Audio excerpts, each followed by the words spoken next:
Hey everyone, thanks for tuning in to another episode of the SurgeCast. As always, please follow us on all of our socials. We have Twitter, we have Instagram, we even have a TikTok. So go follow, like, subscribe anywhere that you can find the SurgeCast. We really appreciate it, and we'll see you over there. Now on to the show. Welcome back to another episode of the SurgeCast. Me and Zach are back at it again. How you feeling, Zach?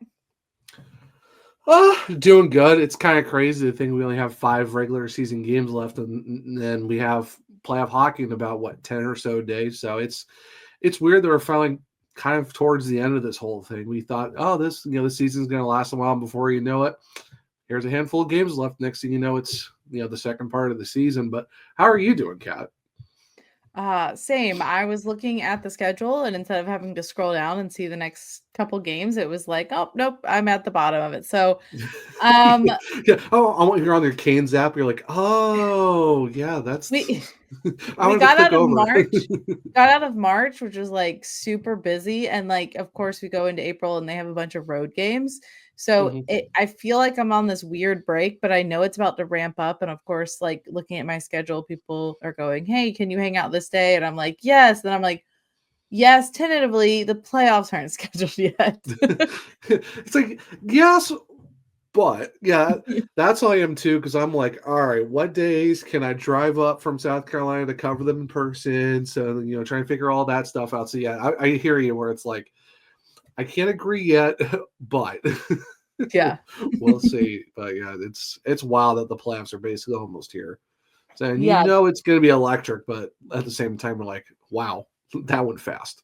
Yeah. It's right around the corner, and we have to, I mean, we can't take it for granted, but Brind'Amour has taken the team 7-for-7 in the playoffs. He has not missed a playoff since he's been head coach with the Canes.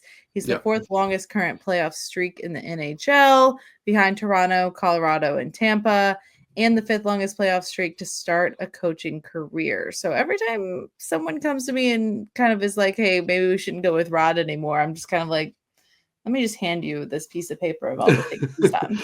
It's like you hand him a piece of paper and goes, "Oh, this is worthless." Yeah,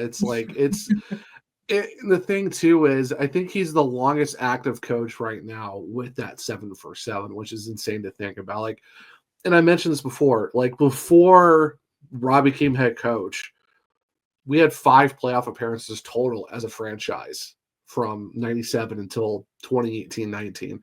So that's crazy to think about when you look at that stretch of a franchise, 5 playoff appearances with 2 cup finals in there, and Mhm. then that's it. But of course, I mean, 10, I mean, the franchise only has been around for like what, 28 years now or something like that. So it's still relatively new, but still enough to where you can be like, okay, we could see, a beginning, middle, and end at some point. But yeah, it's crazy to think that we're now going 7-for-7, and now with the opportunity to go 7-for-7 in the first round. But yeah, I mean, whenever it says Rod Brind'Amour is this, I'm like, I'm going to stop you right there. Well, it's so interesting too because you look at it and you can be like, well, they've only made the playoffs, but they've been getting bounced this round or this round. And but there, if you're like, especially if you look at the playoff run this season, there are so many teams that have been playoff teams that aren't making it. This season they really went downhill. And honestly, a lot of people thought, okay, maybe that's what the Canes are gonna be like.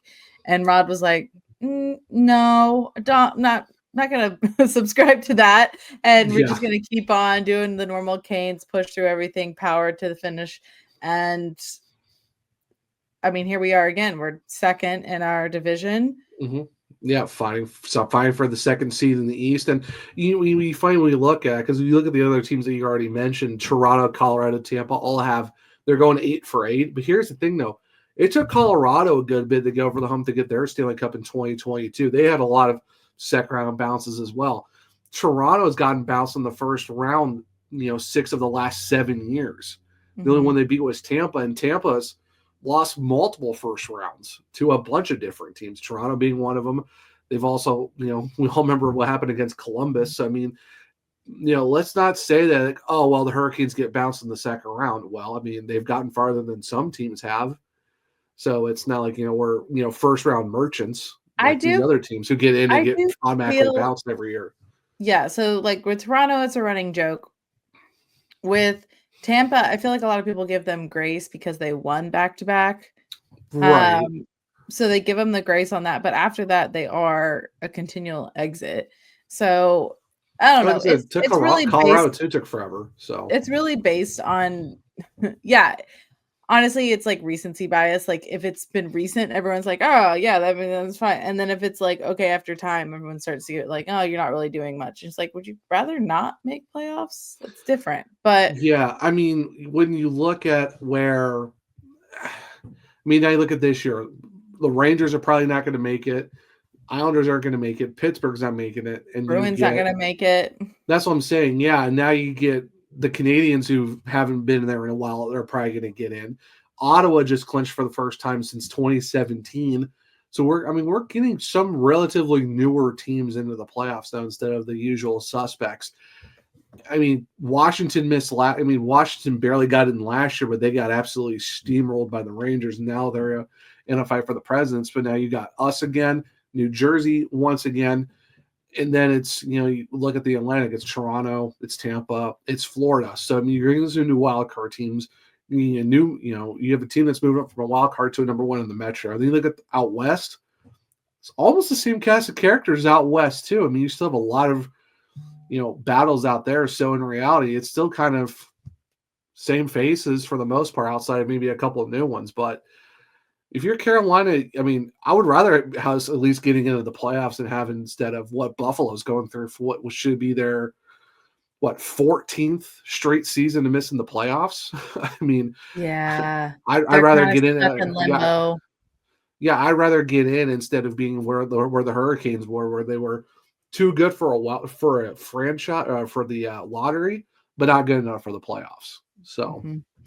got to Well, put we some can't. respect upon that. Yeah. Yeah, well, we can't talk about the playoffs without talking about the buzz that's going on. Is Nikishin Watch is Mhm. officially on. Ska has let go of. I'm so bad at these names. Demidov Demidov. Yeah, and Ivan Demidov. Yeah. and Mhm. Kuznetsov, but not Nikishin. Per Friedman, the Russian contracts last until the end of May, but Canes hope to get him here as soon as possible. Comes down to the KHL team agreeing to send him over. Per Trip Tracy on the broadcast, Tulski is not on the road trip, likely to dig in on Nikishin contract in talks with his reps, Ska Daily. So from what I've heard, Mhm. this is my thing. We never were guaranteed Nikishin this season. Like everyone was like, maybe towards the end, that'd be really great. I just want to say he's going to be an excellent player. I'm so excited to have him. Throwing him in last minute is going to be interesting if we do that and where we put him. Um, Yeah. I'm a little hesitant on that, and I've never been like fully got my hopes up because I knew it was going to be a little interesting trying to get him over here. And he's such a valued player over there. He's ready to come over here. His agency's ready to get him over here. They're all on board. It's Scott that's kind of like dragging their heels, I think trying to get him to stay, but it's just going to be, it's that international relations stuff going on. Like it's just going Yeah. to I be mean, you can be as excited as you want, but there's a lot of like contracts, there's a lot of negotiations, a lot of like X, Y, and Z to go through. So get as excited as you yeah. want. Don't be a little disappointed if it takes longer, even though we're at the point where like his team's out, he can come over here, we can have him right away. There's a lot more than him just getting on a plane and showing up in a Kane sweater all of a sudden. Oh yeah, I mean, yeah. Here's you're talking, getting out of his contract and what that's going to be like. Him signing a contract because it looks like it's ELCs because all the guys that are coming over now are getting ELC, so that's what he would get. But then, like I said, traveling and visas and all this other stuff, and these guys get used to the practices because you're going from bigger ices in the KHL to the NHL. You know, I don't really see them throwing this guy in automatically game one of the playoffs with zero ice time on North American ice. Mm-hmm. That's a tall task to ask for. So I know a lot of people are kind of clamoring for, oh, we take out this guy, we can throw Nikishin. It's like, yes, but He that's a still has that's a to learn this. He still has to learn the system. yeah, Great players still that's have a to tall learn a order. new team. Like it's Right. just gonna. That's why I kind of see it being where it's, you're going to bring him in like we did with Nadeau and Morrow and all those guys late last season, bring him in and just bring him into practices and just be kind of that's it for the most part, unless something happens. But yeah, like I said, I wouldn't get my hopes up either because his contract is at the end of May. You're talking maybe June 1st, and by then, who really knows where we're sitting at by that point? So yeah, I will. Like I said, I wouldn't get my hopes up either. It's just gonna be one of those things where we're in a wait and see pattern right now. That's all Wait it and really is. see. It's really good news. It's great news. Wait and see with that. But a couple of other things that we were kind of waiting and seeing was a little bit on our injury updates. So Mhm. Canes fans will love to see that both Stahl and Svetch are back. Yep. They played a game now. Back from injury, we were starting to lack there in our player department. We've gone on a few injury spurts here and there, but they just seem to come in waves for the Canes. It's not one person, it's like one or two, and you're like, Yeah. all right. And then also Carrier was skating in a regular uniform. He hasn't been in a game yet. So that's all very positives. Unfortunately, KK did get injured, and so he's at least a week. And Rod doesn't think it's too serious, which a lot of the time he's like, I don't know. It seems kind of like I don't know how to trust Rod's timing of things. Yeah. But if Rod doesn't think it's too serious, it does give me some hope that it's probably not that bad.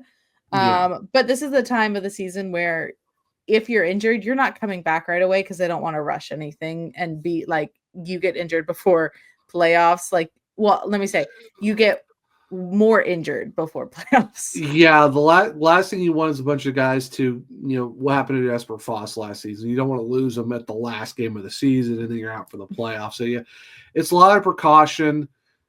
I mean, hey, they, had to dig deep into the Chicago Wolves, bring a guy up. I know we'll probably talk about it here in a little bit, but yeah, it's injury bug at the wrong time for the Canes, and it goes to show of how important KK and Stahl in this group together are. Because if you don't have one, it's okay, but it's not great. But if you When have you both don't of have them, consistency in the center, it's actually not like yeah, right? okay. We're always like, hey, we need a big scoring center. But honestly, our defense has really struggled recently, and you're missing now. Now you're getting one back. But you were kind of almost missing two really defensive centers. And Yeah, looking at the score of the last couple of games, defense hasn't been what it has normally been for the Canes. yeah. This is where it's you really wish you had both KK and Jordan because they kind of almost play the same type of game, where you definitely need that type of that defensive center aspect of it because we always talk about like how KK is like a Jordan Stahl 2.0 type of guy where he wins a lot of face-offs, does all the defensive things right on both sides of the ice. If you don't have one of them in and you only have one, it's okay. But if you have both, you're in a better spot. And Mark Jankowski's holding his own. He's doing great, but that's still putting a lot on him to do a lot of stuff as your fourth line center. And nothing against Fourth Jack line Roslovic, center, but fourth line center, but he's also, I mean, listen, he's fit right in like hand in a glove. Yeah, He's fit Jankowski's so great. Yeah, well, but yeah, you have to remember he's also still a new guy. So like asking you to right, put on a exactly. KK or stall load, guys that have been here for quite a while and know the ins and outs on a new guy who's Oh yes, he's yeah. been playing well, but I think it's affected his game a little bit because he hasn't had shoulder so much of their defensive side of things as well. Right. I mean, like I said, Mark's been doing great. Like, don't get me wrong. He's been doing fine. He's not the issue. It's just you're asking him to do a lot. And nothing against Jack Roslovic, but you can definitely tell why the Hurricanes play him on the wing a lot this season. You definitely need KK and Jordo back because I mean you already got Jordo back, but you need KK as well because them as your 2-3 is a very strong spine down the middle where you have Jankowski doing his thing, and of course you got Sebastian as the 1C. But you're in a tough spot, but hey, like you said, Carey is somewhat back, not really 100% go for active, but at least he's in the no contact. So Yeah. pretty much, I think KK is the only one that's out due to injury. Basically, He's the only everyone one else is out right fine. now. Knock on wood. Love to see it. And Yeah. to make everyone feel a little bit better. And I'm going to say this throughout the episode, but it's very easy to look at your team through a funnel. Like you just see them like tunnel vision, not funnel, I guess tunnel vision. Yeah, tunnel And vision. and if you look around, like you're like, man, we're dropping these games. We're down on injuries. Guys, it's going around the league. And Like, Yeah. if you look at the Oilers, McDavid and Draisaitl have been out. Some major Blues players, as well as they've been doing. They've been missing some key players. Like, players around the league are kind of dropping like flies. They're getting injuries and they're not coming back for quite a while because those teams, especially if they're in playoff run, actually, it doesn't really matter. If they're in playoff run, they're saying, hey, don't come back right away. We want you to really rest because we're already in and we'll take care of it. When you get in is when we're really going to worry about it. And if they're not in playoff run, they're also not really rushing because just like, why do you want to get more injured before the end of the season? We're not playing for anything. So I tell everyone, go look around the league at other teams and other players. Yeah. Get out of just the Canes look, because you do start to see a little bit perspective. Like Washington has been dropping games. Other people have been dropping it. So we'll talk about it. But the injury bug is also going around the season. Oh, I mean, for sure. I mean, the goalie for the Caps. Yeah. Yeah. And the goalie for the Caps is out too. Like, key players around the league. Yeah. Thompson's are going out taking a sec. Like, yeah, Marty Nietzsche is out too for Colorado. So I mean, yeah, there's a bunch of guys out right now. I mean, and yeah, games are definitely weird. You're talking about teams dropping games. How about Dallas just absolutely fumbles it again for the Canucks in that epic meltdown too? So I mean, a lot of teams that are playoff bound are kind of struggling right now across the board. I mean, I think the only one that's not struggling is maybe, was it Tampa or Toronto? I know someone in the top 5 is on a 3-game heater right now. Yeah. That's basically about it. Yeah, it's an interesting period because there's things to play for, and we'll talk about it. There's things to play for, obviously, but once you get into the playoff spot, you really want to stay healthy for the playoffs. And a lot of the teams aren't going to be doing such a hard push because, again, you don't want to injure and lose someone like we did with Foss right before. There's still things to play for. You should still be playing, giving is 100% effort at every game, but not every game is going to be like the Washington game because that meant a lot. So it's a weird in between. Like, you're like, okay, I can ease up on the gas a little bit, but not too much, but also like making sure I'm not hurt. It's a very weird spot at the end of the season when you've got like 5 or 6 games left and you're like kind of done, but not. So, but to talk about things that the end in sight, we have to talk about the big Russian in the room. I see what you did there. Yeah. Mr. Oven Chicken, as we love to call him on socials. Just kidding. Alexander Ovechkin finally bypassed Gretzky. He broke his record. He broke his record. Yeah. I mean, hey, it's against the Islanders. I mean, that's the only goal they gave up to in that game, which is crazy to think. But hey, we won 4-1. However, what a wild! I'm sorry. Ovechkin's not my favorite player. It is a very big accomplishment. I will very much say the paid intern was making like kind of laughing at me, calling me the biggest hater because like I was probably one of the least impressed people. But I was also just laughing because I'm just sitting there thinking, if you're the Islanders and you are fighting for a playoff spot and you're winning against the team at the top of your division, and you're as soon as you know that penalty, especially the person who ever committed the penalty, I'm sure he was just kicking himself because he goes, now I know what's going to happen. Yep. But as soon as you commit that penalty, you're like, great. All the attention goes back to him. And then they score. And I was laughing because, like, then there's a mid-game break. It's like, it feels like they won the ECF for a second. Like, guys have hats. They have a carpet rolled out. Everything's going on. And it's a whole ceremony. It's a whole ceremony. Like, it makes sense, but it also doesn't make sense. Like, it doesn't make sense to have it at the end of the game, but also in the middle of the game just feels hilarious because it's just like, wait, we just stopped the middle of a game. Oh, I mean, that's what they did for Gretzky when he beat Howe's record. It's the same thing. It's just I know. I didn't watch that one, but this one, I don't know. And then the fact that they come back, they suit up again, take off the hats, put the helmets back on. They suit up again. And immediately the Islanders score, and they're like, this is about us.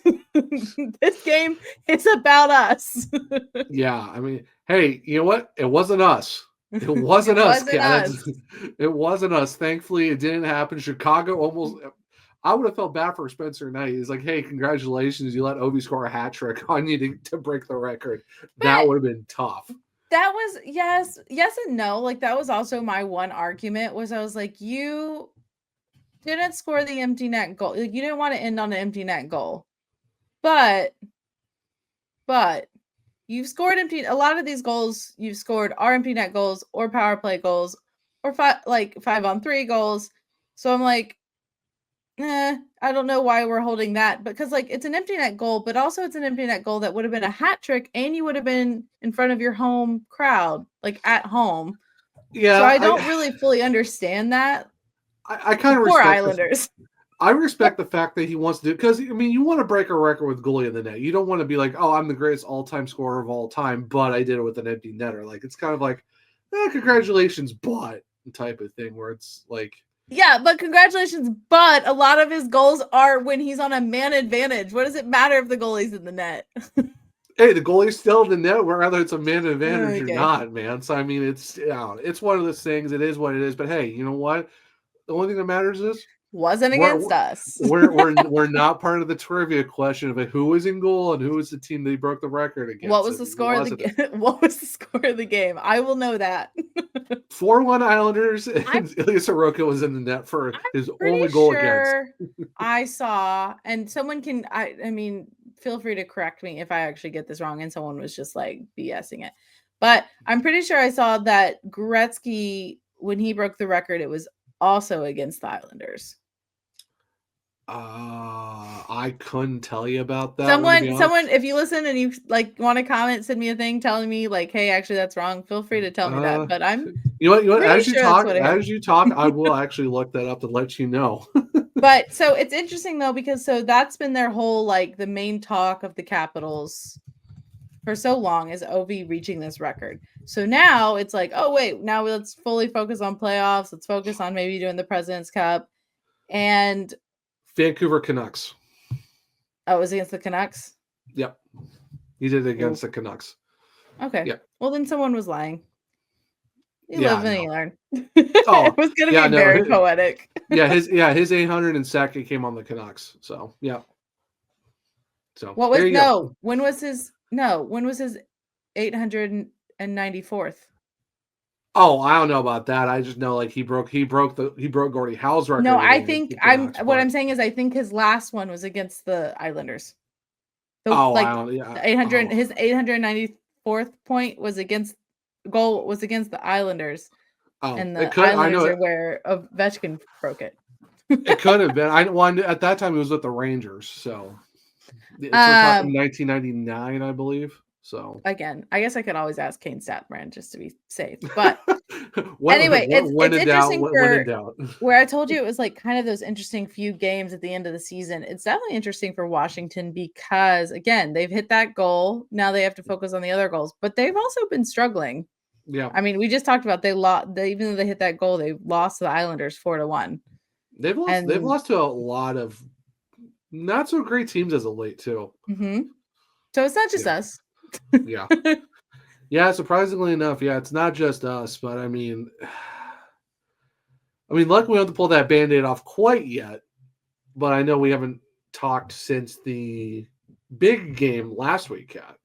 Yes, so let's go ahead as we're talking about the Capitals. Why don't we go ahead and get into some recaps? I'm going to be a lot more excited to talk about one game than others, but it's all right. We don't have to talk about the other three games. We can just do the one that actually matters. We have to do our due diligence. I'm just not going to talk a lot about them. Yeah, because we don't want our producer to yell at us for like, why are you not giving me content? So why are you not following my directions? Please, yes. I ask you to do one thing. To start, as we're talking about the Washington Capitals, the Canes did play them, and they won in a very defiant. That game was so chaotic. I'm the captain of the ship now. Win. Yeah, it was chaotic, but also the Canes literally started and were took charge and never looked back in that game. So they won the game 5-1. Yeah. The score, the score doesn't even tell the whole story of the game. We were talking about there were 8 ejections. 144 penalty minutes. I think 127 of them, or somewhere in the high 100 somethings, was in the last like 12 minutes of that period, of the last period. Like, two for roughing, 5 for this, 10 game misconduct, 10-minute misconduct, 10-minute misconduct, 10-minute misconduct. Guys are just getting tossed left and right. And what's really funny is if I told you, like, if you just heard that and I told you, oh yeah, by the way, KK and Svetch were not part of those ones, you would be surprised, because if anyone's going to get in a scuffle, it's going to be one of those two. And neither one got into a scuffle that game, which is kind of hilarious. Yeah. No, it's Mark Jankowski. He's one of them. Logan Stankoven's the other one. Wait a minute. You're like, wait, Logan Stankoven? Yes. Yep. Logan Stankoven got ejected into this game because Tom Wilson decided to go after him. Like, sure, pick the smallest guy on our team to go after. So, sure. This game, I will say the 8 ejections, that was wild. It's a little off than what it would normally be. I would say in a game with a lot of fights, I don't know if all of them end with that many ejections. Normally there's a lot of people in the box. Yeah, I think with the fact of how doing ejections to get the game managed, because they lost control of it really fast. Oh yeah, at that point where you had like 4 scuffles, a bunch of fights breaking out, like, Kat, I think that last half period almost took like a half hour, like almost an hour by itself, because how many stoppages did we have just for scuffles? Like, every whistle after a goalie saved a puck, just absolute chaos behind the net. Yeah, like, it was every 5 seconds. It was wild. That was the most dominant Canes win. Like, I would say that's probably one of my favorite games of this season. It was so pure chaos, but it was such pure, great hockey from the Canes. So they came in, immediately score. Mm-hmm. And then you get a power play goal. And then you get another power play goal, and you're like, praise. Like, honestly, everyone's like, wait, this is what happens when our power play works really well. Where has this been? Because it was just like they literally put their foot on the gas and didn't let up. So then you're ending the first period and you're out shooting them 12-5. Mm-hmm. And then you go into the second period and immediately come back with another goal. Yep. And then you're like, all right, they're kind of running away with this game. But of course there's a power play granted to them. 2 of them. And 2 of them. And I want to say, very questionable. The first one, all right. The one on Burns, no. The thing is, too, Kat, there were so many missed calls against Washington on Carolina. Like, Trip Tracy was like, that's a missed call. That's a missed call. They out-hit us. Look, we ran the scoreboard and ran the shots and ran possession, but they out-hit us 35-15 because they couldn't do anything but. I literally would watch us take the puck into our end. We would dump it around the boards or send a pass, and their player would literally stop, size up, and hit the guy that just did the pass. And one of them they got called for interference on, but that's all they could do. They literally just tried to be out physical us because they couldn't get possession. They couldn't get the shots on net. They couldn't get anything to go. And it's like, when you can't do anything else, you're just going to be physical. This is the Washington Capitals I remember. Yeah, I like how Tom Wilson. I love how Tom Wilson just got absolutely so mad at Svetch for basically bouncing off of him and accidentally hitting him on the follow through with his stick because he was trying to pirouette out of a hit. Like, Aho. Yeah, Aho. Yeah, it was just pure chaos. Like, it was just like, what's that Shorzy line that you run him up, fill him in? That's basically what it was the entire time. That whole third period, it was just insane. We filled him in. They tried to, we ran him up, so they tried to fill him in. In the end, I think we pretty much did both because they were throwing hits, but the Hurricanes were winning a lot of fights though. Yeah, he was talking to Slavin and kind of like it seemed friendly during one of the breaks, but then he aimed a hit at Slavin. He missed that. He went Aho the same. He got mad about that. Stankoven, actually, they got in a tussle because he was standing up for him going after he cross-checked. It was Jankowski? So Wilson cross-checked Walker right in the back, and Stankoven just gave him a little bit of a shove, like, hey, come on, let's not. He gave him a little bit of a shove, and then Wilson absolutely just lost his mind and went after him. Like, you're going after a guy who's 5'8", because he's sticking for his teammate who you just cross-checked right in the spine. Yeah. You know, but to end the goal, of course, or to end the game, we ended up with a goal that was a power play goal. This game was all just running of power play goals. It was beautiful. The Storm Surge had like half the team there. Like there was barely anyone for the Storm Surge. Ovechkin got another goal, of course, because he was granted the 5-on-3. Go figure. But overall, it was a great game. What I will say, what comes from that game that's not talked about, that is talked about too much. There are points that aren't talked about, but what's talked about too much is the last ejection and fight of the game was Chatfield and Michael. Yeah, it was Michael. Right. Yeah, I mean, oh my gosh. So this is my take on that from anyone that's seen it. Okay, so a lot of people, the clamoring around was Chatfield should be suspended or fined for his fight. So this is my take on that, especially seeing it in person. The Capitals were picking the fights. The Canes were not picking the fights. The Canes are very happy to just play hockey and keep going. We get told every season that we don't have anyone that's going to drop the gloves, stand up for players. There's no grind. Like, this team can grind, but you can very bully and out physical this team. That's what happens to us in playoffs. We need to get some, and especially we need to get some size. We need to get some big guys. So this game, Washington tries to do that because that's how they always play against us. That's how a lot of teams start to learn to play against us. We do not pick these fights. Okay. We stand up for ourselves, but we don't pick these fights. Yeah. Michael, who is why would why of all people is he picking a fight? But he picks a fight with Chatfield, who does not have a history of fighting. And I don't know the last time he's gotten a fight. He'll play strong, but he doesn't get in fights. He picks a fight with Chatfield.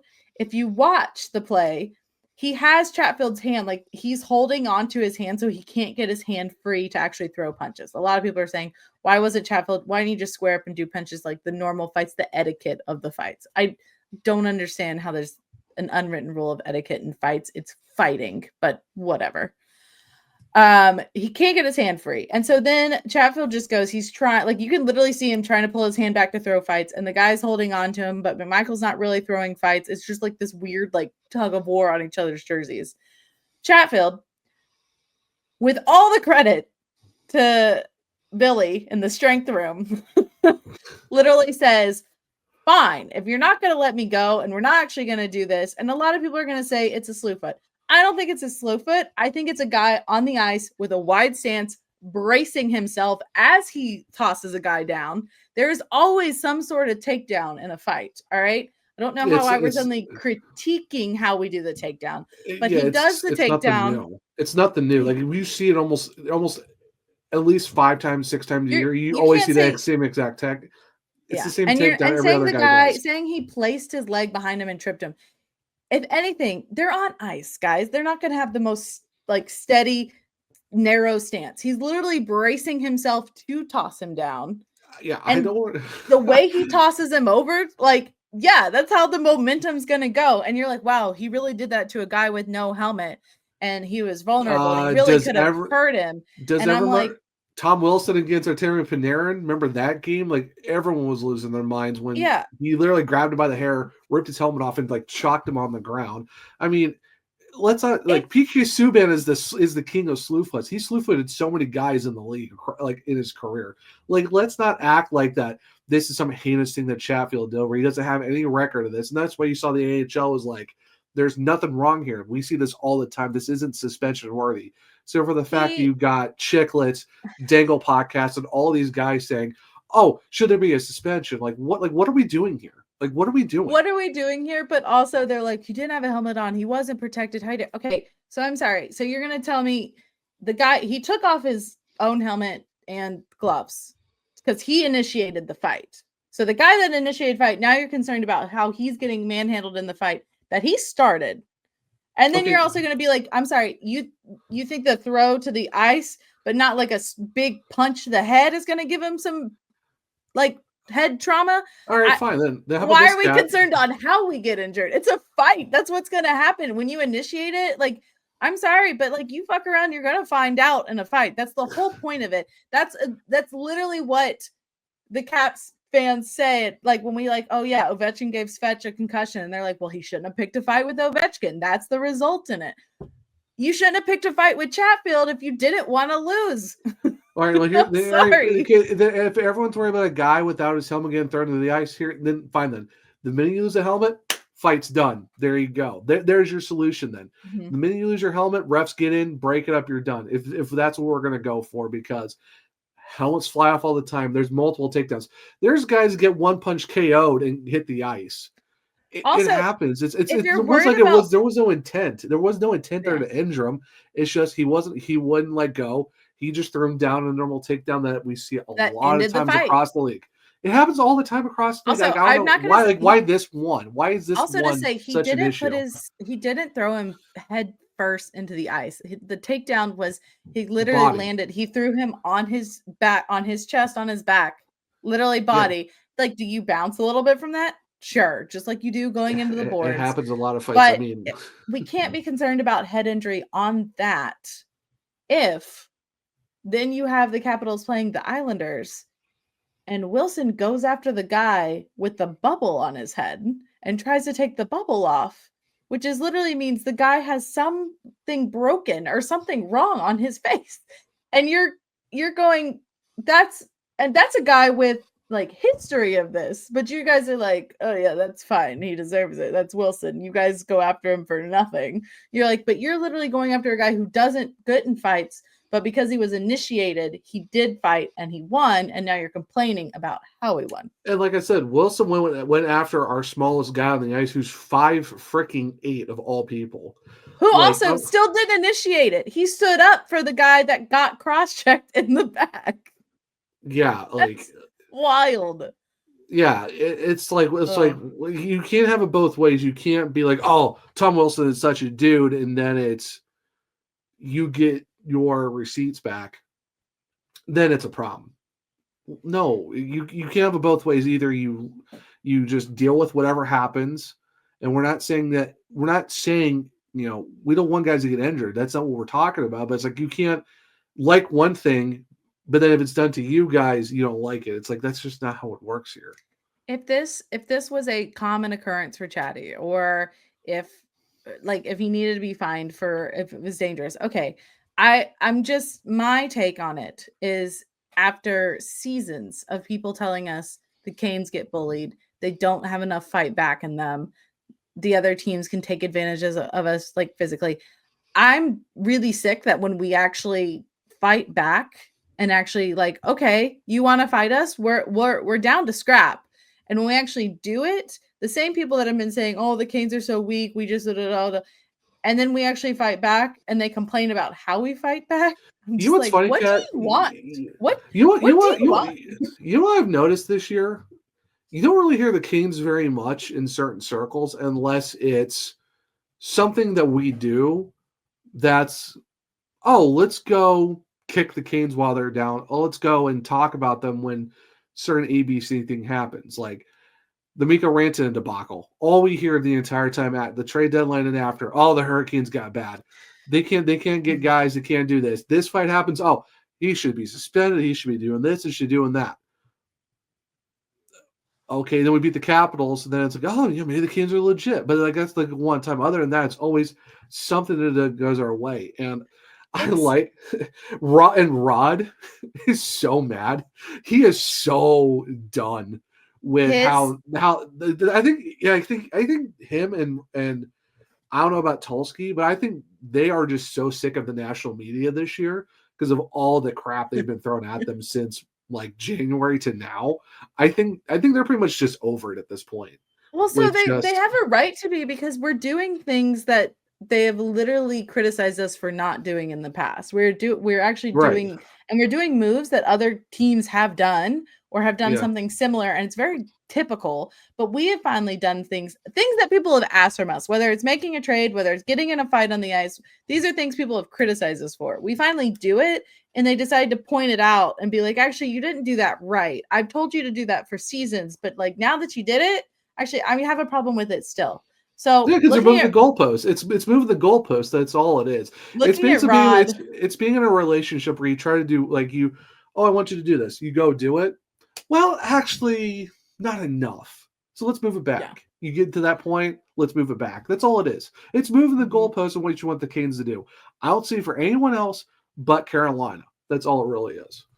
Yeah, I will say I do love Rod. His comment, he was so. Oh, You're right. He was so done. So, um, and Ryan Ryan Hinkle, Hinkle, he Ryan finally got Hinkle. to talk to him, and so he got to talk to him. And here we go. This imagine Rod saying this, and you can actually, if you go and listen to the audio, you can hear him. Like it's not his normal, like yeah, well, Oh no, it's he like was there's done. a little bit of pissed offness in this, but Oh, he's done. the He's media absolutely done. the media is the one who made drama out of it, and they're morons typically. If you are going to say what happened at the end was anything more than what I've seen 1,000 times before, you don't know what you're talking about. Go look at the game exactly before the Boston Detroit game. Two really good heavyweights going at it and watch how the fight ends. It's a takedown. I'm sorry. Quit making something out of what isn't, because that's not a fair characterization of our player. And that's what bothers me on the whole thing. Do your homework. I say the thing that stands out to me is the part I love it. He's still the player's coach through and through, where he says, "Quit making something out isn't because it's not a fair characterization of our player, and that's what bothers me. Do your homework." Like we said, Chatfield doesn't have a history of this, but meanwhile, across the league, you have players like Wilson or some of the Tampa Bay players who literally do dirty stuff all the time. But because they're a good player, it's a little bit more excused because they contribute in points and all of this stuff. So it's more excused. And people are like, wow, you really want anytime they throw a hit, like look at Rimpe. Anytime he just because he's tall, you guys want to say that everything he does is dirty or that's a bad hit. Like you guys are speaking, that's not a fair characterization of him. But meanwhile, we have a guy here who literally doesn't do these type of hit like fights. Like he doesn't get in fights. He's literally just does defense. That's what he does. And then he starts to actually fight back, and everyone's like, wow, what a dirty player. We always knew this. And it's like, how did you always know this? He hasn't gotten in a fight for years. So What? that's the thing where it's like people like it's the line of tell me you don't watch X team without telling me you don't watch X team, because like I said, there are certain podcasts, there's certain people around the NHL who don't really talk about the Canes very much, or they do. It's either we're doing something that's not right, or it's they're trying to clown us, or it's just oh well the Hurricanes are doing their usual thing, but then something happens, and they go into hysterics. It's like okay, if you're going to talk about the team, at least be fair. But if you're going to still like talk about us, but then try to spin it as the Hurricanes are this, and this, but you don't know what you're talking about, like earlier in the season, like I've heard guys talk about, oh, the Hurricanes goaltending is terrible. And I'm like, Kochetkov is literally winning us games. What are you talking about? They're like, oh, the goaltending is terrible. Even when Freddie came back, oh, the goaltending still isn't great. I'm like, what are you Are you watching these games? I don't feel like this is the thing. And thank you, paid intern. Chatty's last fight per hockeyfights.com was against Gregor, who was with the San Jose Sharks before the Washington game in October of 2022. It's been over 2 years since he was in his last fight. like what are we doing here? It's like it's just I'm just so tired of when it's the Hurricanes not doing something completely right, or if it's just whenever they want to talk about him, it's always trying to spin a narrative, and it's like, can we just stop? If you don't really care about us, then don't talk about us. Then, like, don't jumping on the Canes when something happens with a trade or a guy doesn't want to sign, or there's a big brouhaha with the Capitals, and then this is the one thing you focus on. That's the one thing you focus on, not for the fact that the Capitals have basically dragged us into 144 minutes of penalty minutes with 8 ejections. But yeah, let's focus on that one fight.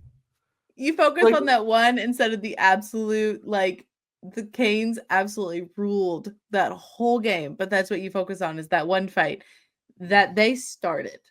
Anyway, they started. We They could started talk every about single this scrap. It's forever. crazy. We could Yeah, talk about it's this crazy. forever. It's just crazy. What's Hey, not we as much clinched. fun. Hey, We man, clinched. we We clinched. clinched. We were gonna make playoffs, but that was the game that we clinched, and we did it. It was a statement game for us. It was a statement. And The next 3 games. and then So then there is Detroit, Boston, and Buffalo. I don't like these road games. Apparently the Canes don't like the road games. Okay. I'm just gonna touch on the big things from each of them. Detroit, we got a call up, and Robodas came up from the AHL. He is our big guy in Chicago. Big guy in Chicago. Like, he is scoring nonstop. I think him, Nadeau, he's the second. Is Nadeau the first and he's the second? I believe. I know he's second on the team in points. I don't know who's above him. I was gonna guess Nadeau.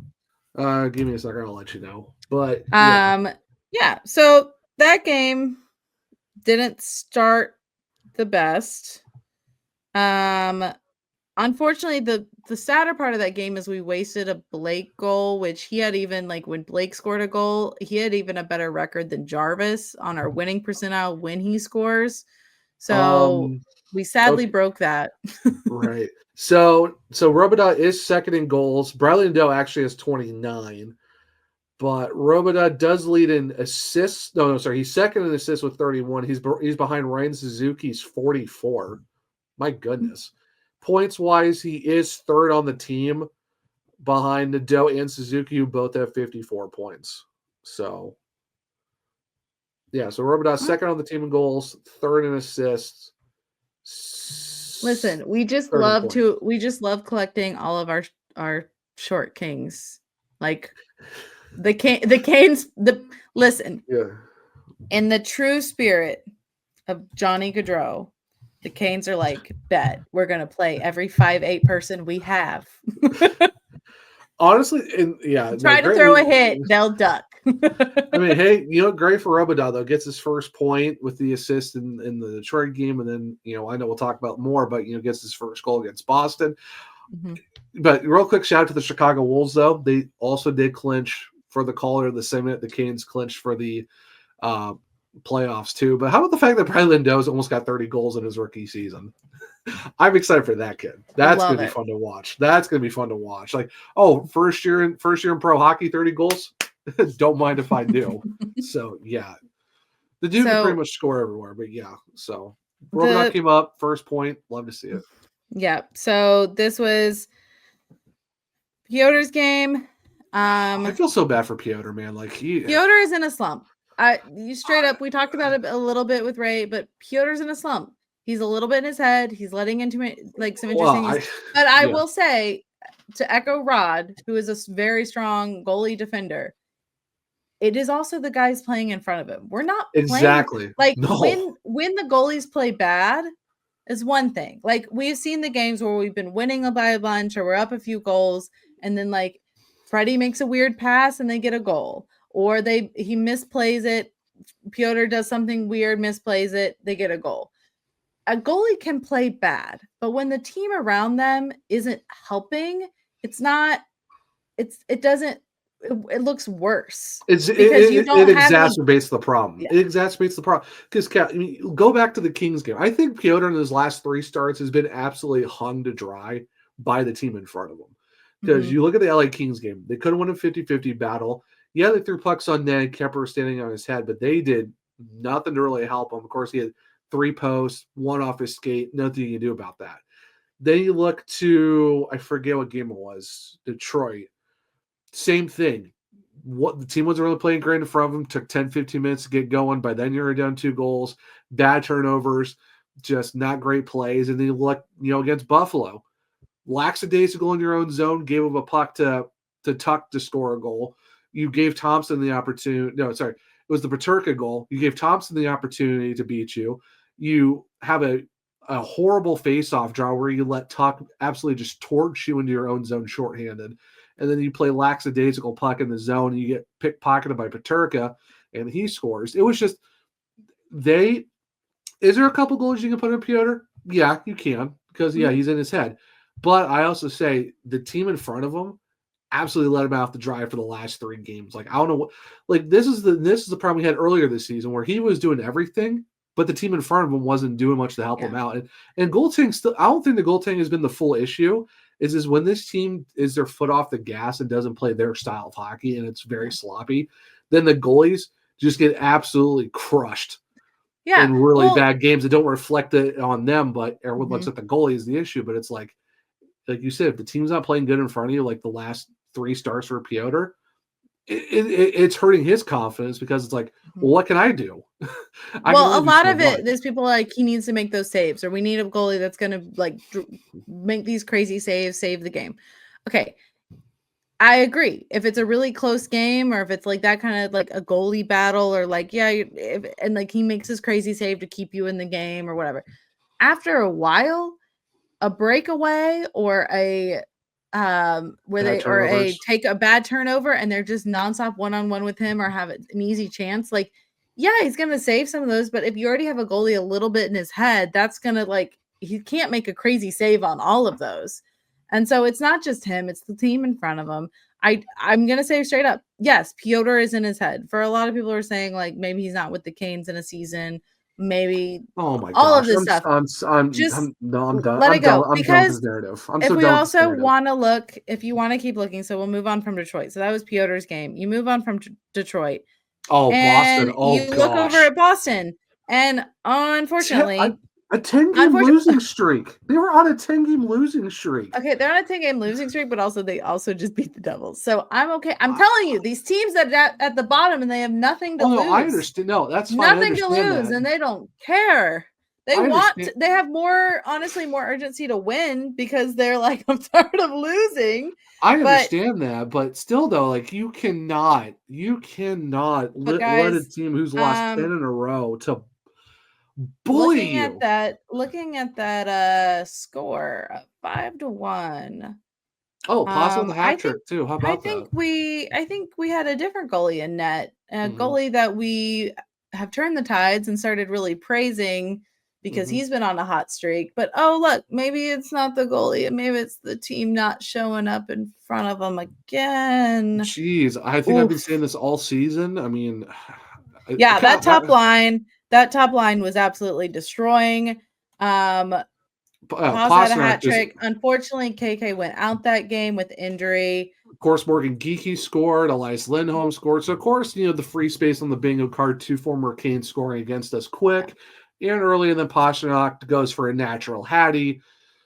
And top off the bad news, wasn't a natural Hattie, but to top off the bad news of that game, I don't even remember the last time this happened. Slavin was at a -5.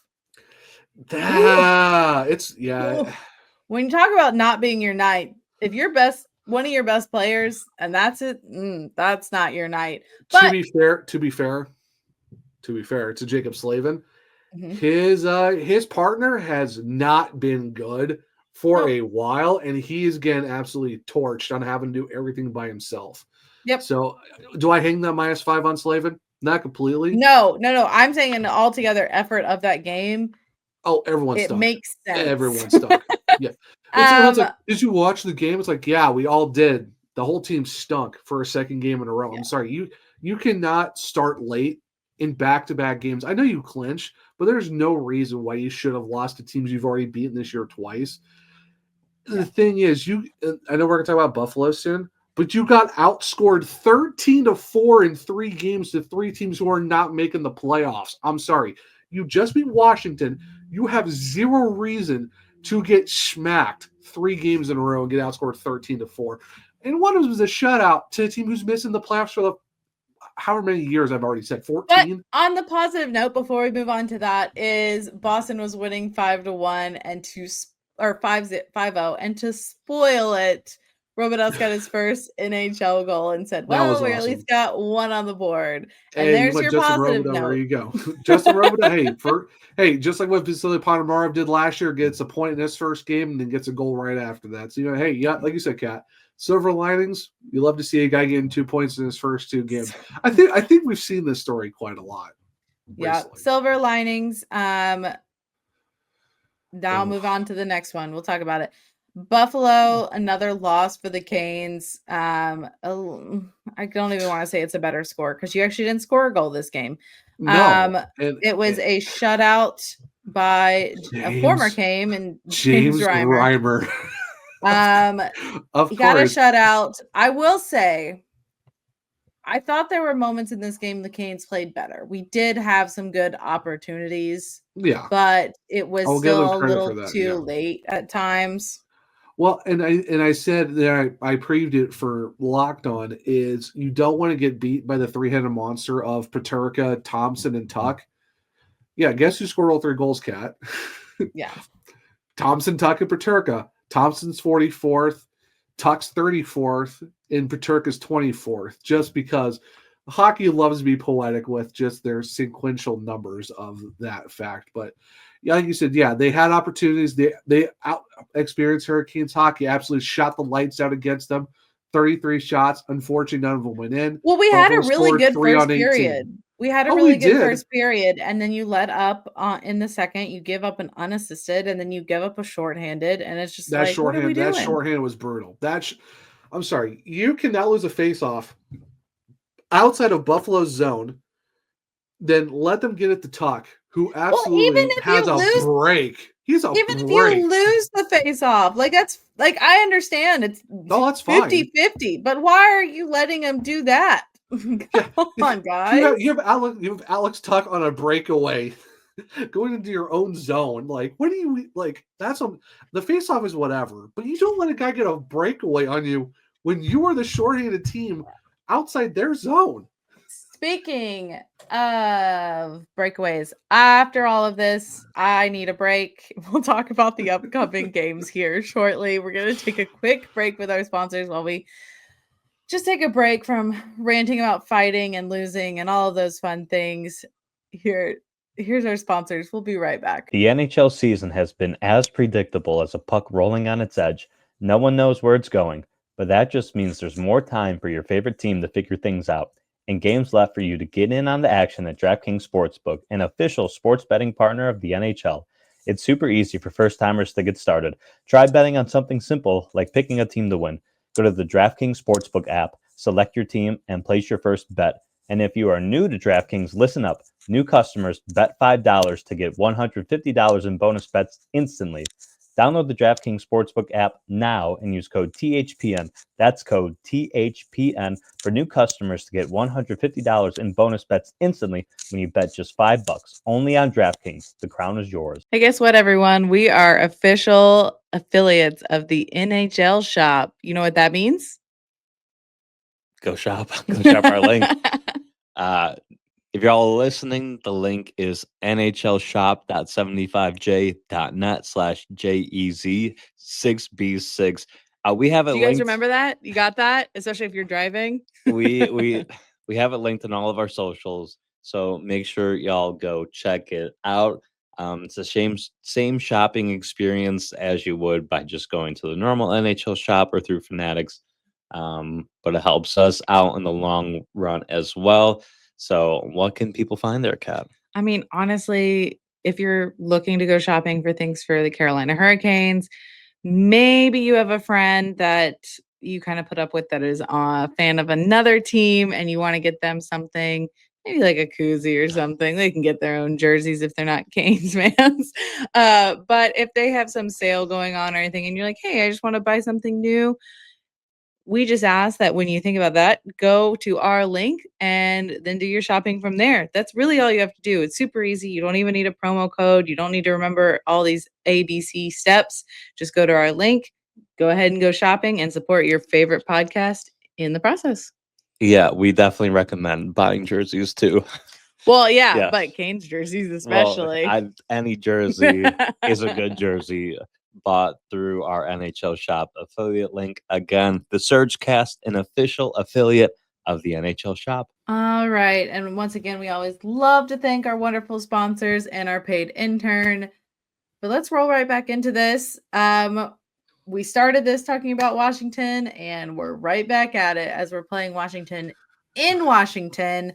And both teams, again, are kind of struggling. So it's going to be really interesting if this is a recap of last week's game. I like how Rod's like, it's not going to be the same like last week. I don't think that. Hopefully, the refs, I don't know, ensure that it's not going to be as well. But I don't think either team can afford injuries at this point. So a lot of fighting is really not beneficial to anyone. Well, the fact that Gary Bettman saw it in person too, I think he's probably like, we aren't doing this again. Like, we're not having another one of these right before playoffs. Yeah. So it'll be interesting. Again, we talked about we have dropped the last 3. And the Caps, on the other hand, have lost 1 and lost. They've only played 2 other teams since us. Oh. So they're on a little bit of a rest. They lost and lost. Yeah. Yeah, I mean, it should be interesting. I mean, the fact we play them a second time in a span of 10 days, that's always fun. It'll be a very emotion-packed game. Well, I know if we at least get a point against Washington, we clinch home ice for round 1 at least against New Jersey. Mm-hmm. That's really about it. Second seed, I mean, we're in the fight with Toronto, Tampa, Florida, and maybe Ottawa, but I'm not sure about those guys. But I know at least Toronto and Tampa. We're in a battle for the second seed with those guys. But if, we only need 1 point to clinch home ice first round. Cool. I mean, we're going to do it. It's not that tough. It's just 1. So it'd be great to do it against Washington again. It's like, hey, thanks. It would be great to do it against Washington. So I think that's going to be another highlight game. I'm really curious to see how it's going to be. All the guys that were upset with Chatfield were also saying Wilson was going to take his head off. So we'll see how it goes. Because the league loves to hear the guys are talking about being premeditated on their hits against other players. Yeah, they really love when they hear that. So, but then congratulations, you've got the NHL refs on your backs now. But looking ahead, of course, is we have then our double header this weekend against another back-to-back, the Rangers and the Maple Leafs. Those little early games, and now we got plenty of sunlight and stuff to tailgate. Super fun. We're back home. Maybe the Washington will start another win streak, and then we'll come home and keep going with that. But we'll be playing the Rangers, who we are 3-0 against this season. Mm-hmm. We've had their number. Last game was a shutout against them. We could sweep them, which would be pretty amazing. Hey, that'd be fantastic, and the potential to eliminate them from the playoffs if they're not eliminated already by then. Wouldn't be upset about that. So it'd be nice to go for a season sweep and officially being official to knock them out. So should definitely be a fun one for sure. It's just crazy. We have another back-to-back before another back-to-back that we'll talk about on next week's show. But yeah, it's just what a way to have 3 back-to-backs in the same month. 3 back-to-backs, and one of them, this one we're finishing up with, is going to be Sunday. We'll play Toronto, a team that we are competing with to have home ice advantage overall. And we are outside of Washington, Yeah, and we are tied 1-1 with them. Mm-hmm. And the games with them have honestly been kind of split because they had a run on us and we came back and dominated, and then the other way they had a run on us and we didn't quite come back, but I'm sure they had flashbacks to it. We almost did. We almost came back in that game. So. I challenge the Canes not to have to come back at all against the Leafs. That would be great. Yeah, I don't think we can have multiple 3-goal comebacks against those guys because it's been a little too crazy.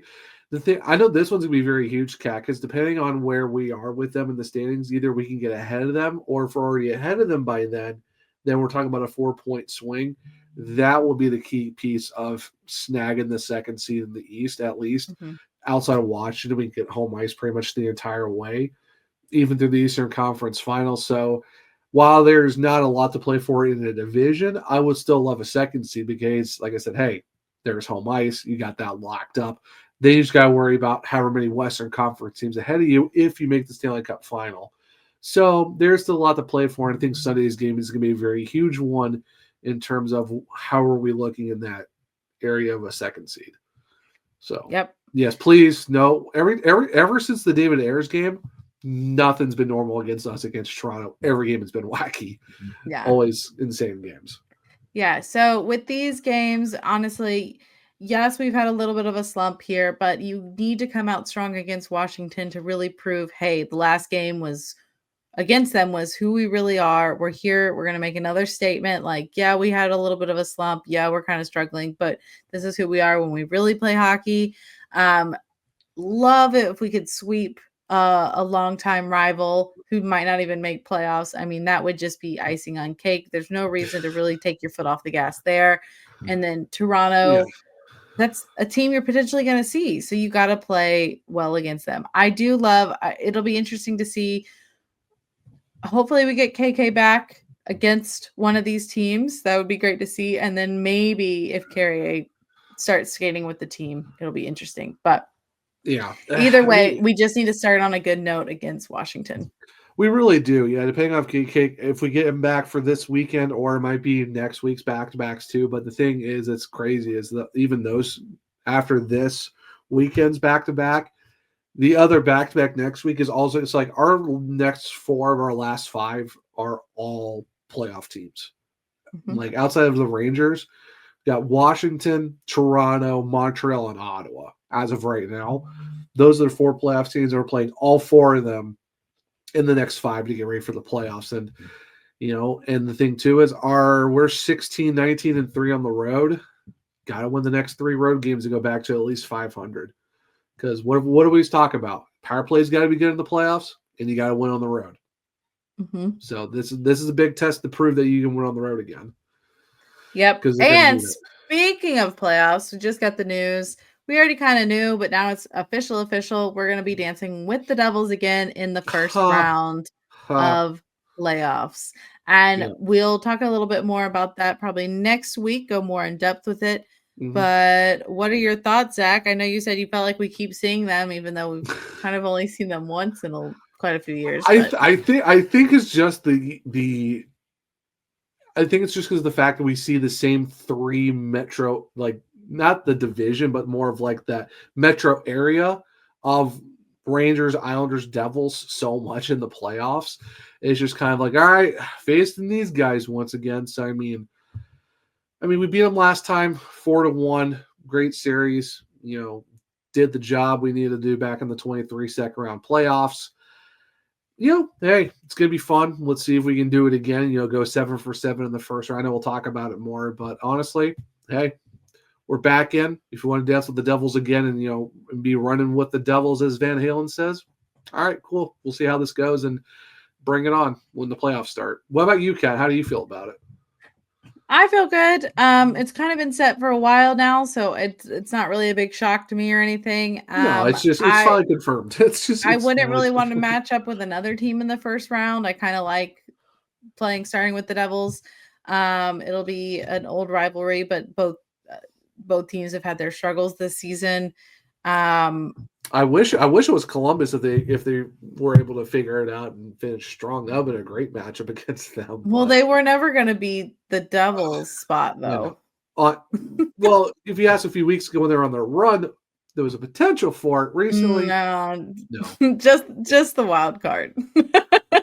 I never thought they'd overtake the Devils, but it'll be interesting. So with a point against Washington and getting that home ice would be really nice against the Devils. But yeah, I'll probably think of more thoughts, let it sink in a little bit more as we go more in depth talking about it next week. But it'll be interesting. Really, both teams have had their ups and downs, so it'll be an interesting little matchup. I'm honestly really excited about the rest of the matchups that are starting. I mean, you got the Battle of Florida, you got the battle up in Canada going on. With Ontario, potential Ontario. Potential Battle of Florida, you're going to get Dallas, Colorado, which is going to be Kings and Oilers. Yeah, for the 4th time in a row. I think Kings fans have to be absolutely sick of seeing that matchup for the 4th time because Edmonton. I think Toronto is trying to hope that they're not going to see Florida again. So Just don't chant we want Florida, then you won't find out. I guess. But these are more talks that we'll talk about next week as we draw even closer to playoffs. Thanks so much for sticking with us this episode. There's been a lot to cover. There's been a lot of fights. There's been a lot of sorry for all the ranting, points. guys. It's been a week. It's been a week. Listen, if you don't want to talk about losing, you might as well talk about fighting. If you can't, you gotta. What does Shorty say? I mean, fill them. Run them up fill them in. Yeah. If you can't run them up, fill them in, and we got a little bit of both these last couple of games. So, hey, but you know what, though, Kat? We have 5 games left in the regular season. Playoffs around the corner, and what have we been saying for 2025? Optimism. Honestly, again, just and like as Ray was saying, just give me some effort in the games, boys. Do the best you can, and I will support you through and through. But that's it for this episode of the SurgeCast. Thanks so much for sticking with us, guys. We'll talk to you next week on the SurgeCast. See you later.